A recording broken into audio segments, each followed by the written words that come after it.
Namaste. Your thoughts is your destiny.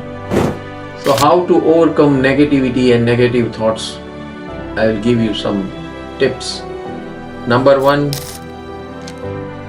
how to control negative thoughts. Whenever it emerges, reframe your mind, rewire your mind such that they are never allowed to operate. Number two, practice respect and gratitude towards all.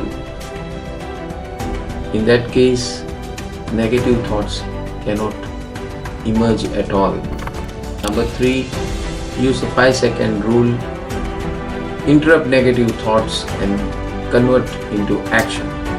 This is how you can overcome negative thoughts, a wonderful life.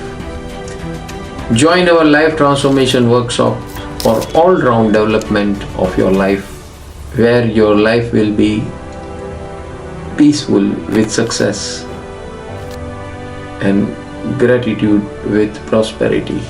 We welcome you to this Life Breakthrough Workshop. Click the button below and join immediately. Thank you.